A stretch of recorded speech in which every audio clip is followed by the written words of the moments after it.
How you guys doing? God bless you. We have a lot to talk about today. I want to just say, I want to talk about Trump, definitely what's going on with him. Garrett Marlin, I want to talk about him. I want to talk about China. I want to talk about the World War, War III. We know Rapture's coming October 2nd to the 4th. This is the next feast to be fulfilled. There's a lot of things lining up right now. All the jigsaw puzzles are flying together here. They're all being put together to show that we are truly getting raptured. I've waited 13 years. The Lord took me up into the heavens to be raptured 13 years ago, me and my brother, and I saw the rapture. And I've been warning people ever since, but this year looks like it's here. All the puzzle pieces are falling into place, and the war is heating up, which is a key thing. The war has to heat up for us to go. Because remember, this Psalm 83 war, it leads up to the peace agreement, the 7-year peace agreement. It doesn't lead up to a ceasefire like some Christians are saying, because they have no discernment, so they have no idea what's going on. It leads up to the 7-year peace agreement, which Obama, the Antichrist, will sign under the UN law. They'll all sign and agree on it. They've talked about a peace agreement for so many years, but this one will be signed. This one will be signed because Hezbollah is not backing down, and neither is Israel. Israel went to the south of Rafah, and that's where they cleared up everything there, right? All the Hamas that was there attacking from that area, the Gaza area, Rafah, they pretty much have cleared most of that out so the people could live there. They're still getting fired upon, but that's taken care of. Now they're moving to the north with Hezbollah. And by the way, I just want to say real quickly, thank you for people that are giving money to help my ministry, help me. I've been in my car for the last 4 years and a month, and I appreciate you. Any money amount you can send. All my videos have video links below. The PayPal link is below. You can send money. Just like Paul requested and demanded, literally demanded, from all the Christians who sold property, sold things. So when Paul went to town and all the disciples went to town, they were provided with money so that they could buy food and shelter and so forth. None of them were homeless. And just like Jesus says in Matthew 25, when I was poor, you helped me. When I was thirsty, you gave me something to drink. Lord, when were you poor, when you're thirsty? The way you treated them is you treated me. So by helping me is also helping Jesus, because that's how Jesus looks at it. So thank you very much, and God bless you for those people that are clicking on my videos. They're seeing the PayPal link below and they're sending money. Thank you. Let's get into it. Hezbollah. So you've got the southern part, right, with Rafah. They're clearing that out, right? I don't believe it'll ever be totally cleared out, because there's tunnels that go from Rafah all the way to Egypt, and they're selling multi-millions into billions of weapons, billions of dollars in weapons from Egypt all the way through. So this has been a big profiting business for all the Egypt and all these particular, all these militias and so forth, terrorists and so forth, buying weapons, selling weapons to the Palestinians to defeat Israel. And they've been drilling these holes as long as Netanyahu's been in office, because he's done nothing about it. He's the one that's going to sign the 7-year peace agreement in the first place. So now they're at the north side, right? The south side seems like it's almost taken care of, right? But now they're battling the north side. And the north side is, of course, Hezbollah, and that war has been heating up. And, some Christians are saying, well, it's just a matter of Israel just wants to roll them back, push them north so they can bring those 100,000 people that they have, bring them back home to the north. If you had to leave your city, you and 100,000 people, and go south somewhere for practically a year, 9 months, right? You'd be like, well, when can I go back home? Well, that's what the Israelis are saying. When can we go back to our homes in the north? Well, that war is heating up right now. And they're definitely using F-35 fighters and drones. Israel is. Now, the problem here is that, Israel says even if there is a ceasefire, which Blinken talks about all the time, even if there is, it doesn't really matter, because Prime Minister Netanyahu's made it clear that he's open to a partial deal that would facilitate the return of some of the hostages. However, he will not end the war. That was his quote. He will not end the war. I'm looking at my notes here. And another thing that's pretty serious now is, as you know, Obama, the Antichrist, if you don't know, he's been funding the entire Iran nuclear reactor that's been built for years. For the 13 years I've been waiting to be raptured, and I've sat there, predicted it for 13 years. Obama's sending billions of our taxpayer dollars to fund it, and Iran has built this nuclear reactor that goes way underground. So the only way you can take that reactor out is through a bunker busting bomb that goes deep in the ground. We have that technology. But In the meantime, Obama, of course, landed a drone many years ago in Iran. How's that coincidental, huh? Gave him a drone. They happened to discover our drone that landed on their land, and they copied it. So now they've got these drones Iran does, and Iran obviously funds all the billions we gave Iran. Now they use that to fund Hezbollah, Hamas, and everything else. And Iran's idea is, we want you to fight it so we don't have to. We prefer that you fight it on your land. If you die, oh well, but we don't want Israel attacking us on our land, which of course they were doing that recently. They flew over, they were going to hit that reactor, and they didn't hit it, but they were going to. And soon they will hit that reactor. They will, before the peace agreement is signed. That will activate the peace agreement. But Hezbollah flew over with drones, and for 9 minutes just the other day, they recorded footage of the Samson manufacturing, because Israel has it's kind of a button they call the Samson button. And that means that at all risk, if they're being destroyed and there's nothing left, you hit the Samson button and it ignites their nuclear bombs to protect them. They've also got a David sling button, like David in the Bible. So, but the drone by Hezbollah was flying over for 9 solid minutes to show them that they had actually made it through Israel's radar, and they were flying over, and they sent this footage to Israel to let them know, look, we're watching your drones. With our drone, we're watching your manufacturing. We're seeing your Iron Dome manufacturing, meaning we have the capability of bombing it if we want to. Not good for Israel at all. And this is because Israel goes so slow with their wars. God forbid. Take them out. If I was running that, I would take them out. I would not be putting any boots on the ground. It would be F-35 jets and drones. I would hit the government buildings and take it out. That's what Israel needs to do. They just drag their feet. Every war goes on for years and years.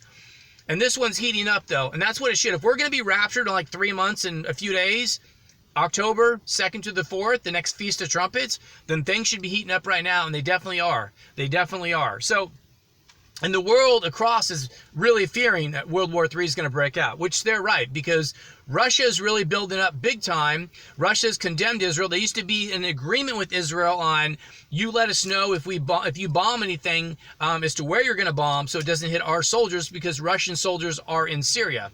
Of course, Russia doesn't do that anymore, and they condemned Israel. And according to the Bible, Russia has a military agreement with Turkey and Iran, which will be the Ezekiel 38 war. After Iran is nuked and almost destroyed, Russia will come around, pick them up, and head straight to Israel to attack them. That'll be the hook in the jaw, which is all that oil, those billions of dollars worth of oil. It's just right out of the sea, right where Israel's at, right out in the ocean right there. That belongs to Israel, and technically other people claim it belongs to them also. Of course they do.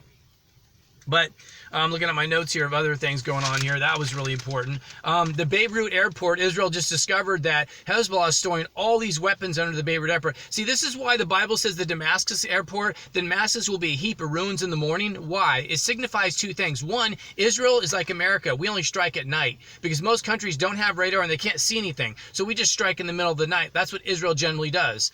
And so they'll strike in the nighttime and take out Damascus, which has been hit a lot. But that airport is where Iran sends all their weapons through. Well, Beirut airport, recently some employees there said, hey, wait a minute, we're getting a lot of boxes, weird, strange boxes, and they investigated it, and they found out in these boxes were weapons, absolute weapons, and they were anti-tank missiles, ballistic missiles, laser-guided missiles, and chemical explosives.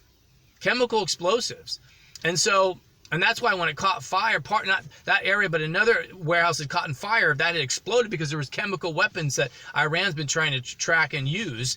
And so when the UN, of course, investigates Iran, Iran will show them the warehouse. Here's all the warehouses. I don't have any, we have no military weapons. Of course, don't check the back, the cargo shipment area, because you're not allowed. So it's, it's just like, give me a break, They're always hiding it from the UN. The UN's supposed to be investigating as to whether Iran really has these missiles, and they've been doing this for 13 years, and it's been nonsense. The UN has been in cahoots with Hamas and Hezbollah forever. So, and so that's kind of going on there with that. Let's see. China, U.S., Royal Canadian Navy, Japan, the Philippines Navy, they're all doing military exercises. That's really heating up right there. They're all over China. They are right next to China, ready to go to war at any given time. It's definitely heating up big time. Yemen, this little worthless country, Yemen, and the Houthis that Iran funds also keep firing missiles over. They keep firing missiles over and taking out oil shipments, big oil tankers. And America, as worthless as it is under this administration, says we don't really know what we can do. And we're just kind of helpless. Here we are, the #1 power in the world, military power, and we're helpless against these terrorists that on boats that are just shooting missiles over oil tankers, and we don't know what to do. That, I believe, is because I believe that the oil will go to, gasoline will go to $20, maybe $30 a gallon. I believe some extreme amount when we get raptured. And so I believe that's another thing that's in place. Russia being off the coast of America and Cuba, they're ready to go to nuke America once America is destroyed, because the sixth seal will nuke America. The stars are thrown to the earth. Those stars are meteors from the Lord, like he rained down on Sodom and Gomorrah and destroy America. And that's why Russia's there to nuke America afterwards, and so is China with their nuclear subs underneath the ocean near America. But in the same token, the Houthis are also there, and I believe that they'll strike these oil shipments as soon as we get raptured, and then oil will be like $20 a gallon. Because remember, the Bible says a day's wages for a loaf of bread. What does that mean?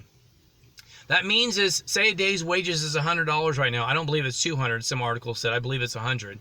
A day's wages for a loaf of bread. So that means for $100, you would barely buy enough. You'd barely be able to buy enough wheat to buy one loaf of bread. You'd go to the store to buy a loaf of bread, cost you $100. That's how crazy it will be. And of course, there'll be no food on the shelf anyway, because the NWO has planned this from the start. That's why the shelves are partially empty now. It's about desensitizing you to what's going on. It's constant. You go into a CVS pharmacy or a Rite Aid, they're all like empty. It's like, give me a break. They just want to desensitize you to it, and they're taking out food plants. The government's taking out food plants, and this is all in cahoots with, you have to remember, the Democratic Party is not running on the fact that they want Joe Biden to run again for office. Not at all. What they're running on is that they want to declare the New World Order, lock you up, put you in a cage, and take your assets away. Klaus Schwab, and give you this and this. Klaus Schwab, remember Klaus Schwab said that you will, in 7 years, you will own nothing and be happy. So what do you mean you'll own nothing? It means to take everything away from you. So that's kind of what's going on now. That's why the Houthis are in that position to where oil will just, they could destroy a few tankers, block that area, because now they're having to go around South Africa, so they're trying to avoid getting hit by the Houthis' weapons. And some of these are laser guided missiles from Iran, so they're trying to go down South Africa, which is just raising the cost of oil. But of course, again, they're always raising the cost of oil anyway, especially since Joe Biden shut down the Keystone pipeline and fired 26,000 people. Trump wants to reopen it, of course. So that's a big issue there. What else is going on here? Yep, that's going on. U.S. decision today, U.S. Supreme Court, our worthless, helpless, filthy, wicked U.S. Supreme Court that will burn in hell. They came up with a 6-3 decision, if you can imagine, that allows, if you can imagine this, allows the Biden administration fought for the right to be able to use Facebook and YouTube and all these other godforsaken communist companies to be able to censor, like they do with my videos, delete my videos and everything else. They'll all be in hell for it. They'll absolutely burn in a lake of fire for it. That'll be the consequences for censoring people. And the government uses these companies to censor us, Americans, and the rest of the world. And U.S. Supreme Court was okay with it. They were absolutely fine with it. They will burn in hell. When I say it, I don't just mean it. I mean, I have the gift of discernment. I can see when people spend eternity in hell. I can tell you exactly the pit of fire they'll be in. I can tell you the amount of screams that they'll have and how hot that fire will be and how much the demons will torture them in hell. The Lord does not mess around. Jesus spoke about hell 50% of the time. 90% of Christians all end up in hell. 1 out of 3 Christians end up in hell. So make sure you're ready to be raptured. We're getting ready to go. I have Christian friends that deny the rapture. They don't want to hear it. They said, Ken, you've been talking about this forever, and they don't believe it. And I said, what does Jesus say? He says, 1, you'll know the season. He says, you hypocrites, how is it that you can look? He's telling the modern Pharisees of the day, which are like the church Christians, how is that you can look at the sky and you can determine the weather, but you can look at this, you can look at the signs, but you don't know the season? All these signs are coming together and you don't know what season it is. Remember what he says? Pray, be careful that you're not caught off guard like a thief, meaning you should know the signs. And when the Christians say, well, no one knows the day or hour, No one knows the day or hour. That's the Feast of Trumpets. The Feast of Trumpets, Rosh Hashanah, is the feast of nobody knows the day or hour. That's what Paul was talking about when he mentioned the rapture.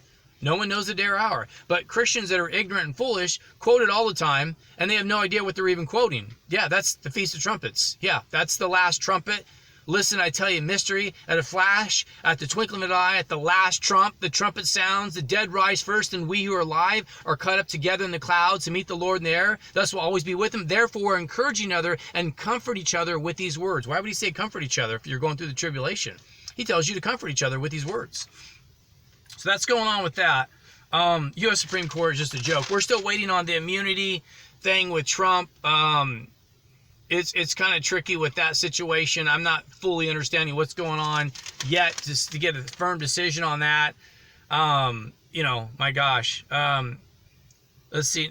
Oh, and another thing with Netanyahu, which is just crazy. So in 1948 in Israel, if you were an ultra-Orthodox Jew, you were exempt from going drafted into the military. You didn't have to go in the military. And in 1948, when they gained their independence, there was about 400, I think, college students or whatever that were ultra-Orthodox, and they weren't drafted in 48 when they had that war and they gained their independence. But now that's grown to about 66,000 people. And, you know, Jerusalem's, you know, Israel's the size of New Jersey. It's a few million people there. So basically, and it was just sad watching on the news, and Netanyahu, and it's funny because Netanyahu, the right conservative party that he has, Benny Gantz is left.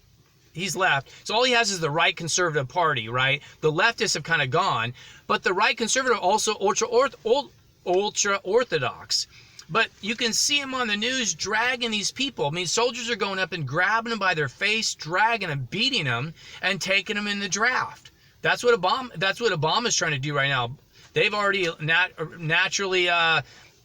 they've already registered like everybody from 18 to 26 in the draft already here, without anybody's permission. But Netanyahu is like standing back watching this. I mean, you're going to beat somebody to take them to the military? God forbid, if that's what's happening on camera, what's happening when the camera's not showing? What's really going on behind closed doors? How sad. That man will be in hell because you cannot abuse people, beat them up, and force them to fight in your country. This is why China's military is so weak. That's why they're so kind of wishy-washy about going to war and really testing America. Because America's been fighting for years, right? We've been in every war on the planet, right? We're always regulating, monitoring, and protecting countries all over the world, right? Well, not really anymore, but we used to be, right? We used to be a legitimate Christian foundation country, a Christian country. But you can see that with Russia too. Russia's military, they're always, they're ready to run away. You know what I mean? They're not ready they're ready to defect at a minute's notice. You send soldiers out and they'll defect because you can't force people to fight for you. People only fight for your country if they're true, if they believe in freedom, right? They're not going to fight for you because you hold them at gunpoint, right? So that's what's kind of going on there. And it's a big thing because 66,000 people are getting beaten, and you can see the riots in the street, and they're forcing them to go to the draft, which is sad. And Ukraine did the same thing, beating them, grabbing them, throwing them in a van, hitting them with sticks and pipes, and I mean, just horrible. I mean, this is the military you want to fight for you? Oh my gosh, how wicked. So, and of course, the hostages are still demanding the families are still demanding their hostages' freedom. You know, where they've been underground for 9 months. Where are they? And of course, I assure you, they're never going to get released unless Israel finds them. And God knows how many are dead, which is so sad. But Hamas will never release them. They're definitely in Lebanon by now. I can assure you. If you think they're in the Gaza somewhere, I can assure you they're not. You know, and then of course the UN resolution. Let's talk about this at all. So in 1907, the UN resolution in 2006, August 11, 2006 was the UN resolution 1701 was signed. UN resolution 1701, and what that was is that the northern part of Lebanon, the southern part of Lebanon, northern part of Israel. Northern of Israel meets the southern of Lebanon. That line was there, or Hezbollah was not supposed to cross that line. It was kind of like an established boundary between northern Israel and southern southern Lebanon, which is where Hezbollah is at. But of course, that's been thrown out. You know, that resolution's been modified and altered so many times, but that's kind of being tossed out the door too. So, and let's see, China with the drones and everything else, gas prices, yeah, the UN resolution. Let's see what any other good notes I have. Yeah, and Iran recently, so the Beirut airport, there's a chance that Israel might bomb the Beirut airport because there's weapons all underneath that airstrip, and they just found that out. And they had weapons that were shipped. Some employees said that, so they're going to probably bomb that airport. And the whistleblowers exposed that because there's so many flights of weapons. Iran's famous for sending weapons. Like if you're on a flight, they'd put weapons with you, missiles and everything else on the same plane, and not let you know. It's unbelievable. So.